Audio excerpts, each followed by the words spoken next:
और आइए अब बात करेंगे हम छत्तीसगढ़ के छत्तीसगढ़ शराब घोटाले मामले में ईडी ने बड़ी कार्रवाई की है। तत्कालीन आबकारी आयुक्त आईएएस निरंजन दास समेत 30 आबकारी अधिकारियों की करीब 38.21 करोड़ की संपत्ति को अस्थायी रूप से कुर्क किया गया है। ये कार्रवाई धन शोधन निवारण अधिनियम 2002 के तहत की गई है। जांच एजेंसियों के मुताबिक शराब घोटाले के चलते छत्तीसगढ़ के आबकारी खजाने को करीब 2800 करोड़ रुपए का भारी नुकसान हुआ है। एजेंसी का दावा है कि आंकड़ा जांच में सामने आए नए तथ्य और मनी ट्रेल के आधार पर तय किया गया है। आगे जांच बढ़ने के साथ ही इसमें और बढ़ोतरी की संभावना है। ईडी की जांच में सामने ये भी आया कि घोटाले के जरिए सरकारी सिस्टम को दरकिनार कर अवैध वसूली और काले धन को संपत्ति और निवेश में खपाया गया है। कुर्क की गई संपत्तियों में बड़ी संख्या में चल और अचल संपत्तियां भी शामिल हैं। अब तक एजेंसी कुल 275 चल अचल संपत्तियों को जब्त कर चुकी है। बड़ा आंकड़ा है। इनमें आलीशान बंगले हैं, पॉश कॉलोनियों में फ्लैट्स हैं, व्यावसायिक परिसर की दुकानें और बड़ी मात्रा में कृषि भूमि भी शामिल बताई जा रही है। वहीं चल संपत्तियों में करोड़ों रुपए की जीवन बीमा पॉलिसियां, शेयर म्यूचुअल फंड में भी निवेश किया गया बताया जा रहा है। जांच एजेंसियों के अधिकारियों के अनुसार ये सभी संपत्तियां शराब घोटाले से अर्जित अवैध आय से खरीदी गई थीं। मामले में कई वरिष्ठ अधिकारी और कारोबारियों की भूमिका की भी जांच पड़ताल चल रही है। ईडी ने संकेत दिए हैं कि आने वाले दिनों में इस मामले में और भी बड़ी कार्रवाई हो सकती है।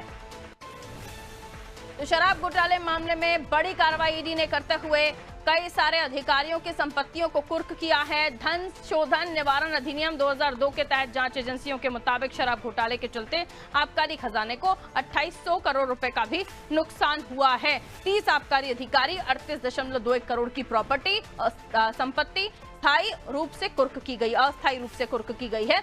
आइए, कुलभूषण हमारे सहयोगी हमारे साथ जुड़े हुए हैं। लगातार शराब घोटाले मामले में कुलभूषण कार्रवाई हो रही है, ईडी भी अपना काम कर रही है, लेकिन ये जो आंकड़ा निकलकर सामने आया है, आप देखिए बड़ा आंकड़ा है।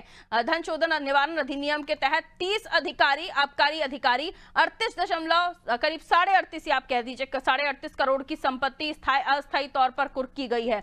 ये बड़ा आंकड़ा है और अभी लगता है कि इन व्हाइट कॉलर्स के नाम और बेनकाब होने वाले हैं। जी बिल्कुल। ये चीज साफ है कि आप जिस तरह से देख सकते हैं कि अभी 38.21 की जो संपत्ति है वो कुर्क की गई है। और ना सिर्फ ये, अभी तो ये मैं कह सकता हूँ कि अभी तो ये शुरुआत है। कोई 2800 घोटाला है। आखिर ये 2800 करोड़ सरकार के खाते में आते आते आखिर कहाँ चले गए?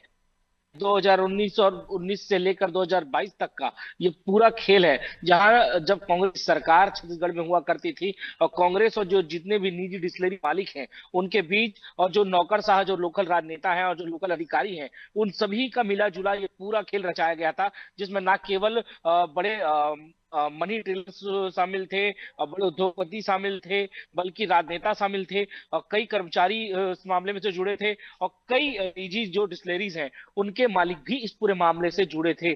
2800 करोड़ का टोटल घोटाला ये बताया जा रहा है। अभी तक की जो जांच अब तक की सामने आई है, कई लोगों के नाम है, मैं बता दूं, जैसे निरंजन दास की बात की जाए तो करीब 18 करोड़ के का निजी घोटाला उन पर अब तक के ये साबित हुआ है। इसके चलते उनको दिसंबर 2025 में इसको गिरफ्तार भी किया गया था। इसके अलावा 30 ऐसे नए अधिकारी हैं जिन पर 197 से ऐसे चल संपत्तियों जैसे वाहन, मशीन, अमूल्य गाड़ी, बंगला, या फिर करोड़ों की जो खेती की जो जमीनें उन्होंने ले रखी थी गांव देहात में, उन सभी संपत्तियों को यहाँ पर कुर्क किया गया है। और इसी के चलते अभी भी जो जांच जारी है, इसमें आने वाले समय में भी ये बताया जा रहा है कि आने वाले समय में और भी बड़े पैमाने पर इनकी संपत्तियां या फिर जी और भी कई ऐसे बड़े नाम हैं सामने आ सकते हैं, जिनकी संपत्तियों की कुर्क की तैयारी जो है वो चल रही है। अब ये देखना होगा कि ऐसे वो कौन से नाम हैं जिसमें आ सकते हैं, क्योंकि कई बड़े नेता, क्योंकि अभी हाल ही में देखा कि जिस तरह से वो बेटे हैं, वो चैतन्य बघेल, उनको अभी यहाँ पर जमानत मिली, लेकिन अभी तक राहत उन्हें भी नहीं मिली है। 1000 करोड़ के करीब मनी लॉन्ड्रिंग उन पर है। तो अब ये देखा जाएगा कि कौन से वो बड़े और कौन से बड़े नाम हैं जिनके ऊपर ये मनी लॉन्ड्रिंग बिल्कुल। या फिर उस दौरान किए गए घोटालों या फिर अवैध मनी का इसमें 2800 नाम आता करोड़ है। रुपए का ये घोटाला है जो अपने आप में बड़ा आंकड़ा है कुलभूषण, और अभी भी जो संपत्ति कुर्क की गई है वो 38 करोड़ के आसपास की है। अब बाकी का इतना सारा जो अमाउंट है करीब 2008 करोड़ रुपए का, ये कहाँ गया? और इसको लेकर जैसे कि आप चैतन्य बघेल का भी कह रहे थे, तो 100 करोड़ रुपए के मनी लॉन्ड्रिंग का आरोप तो उनके भी ऊपर है। तो उन्हें भी राहत मिली है, उन्हें भी जमानत मिली है, लेकिन राहत नहीं मिली है। अब आने वाले समय में देखना होगा किन के नाम और इस घोटाले में सामने आते हैं। बहुत शुक्रिया कुलभूषण जानकारी के लिए।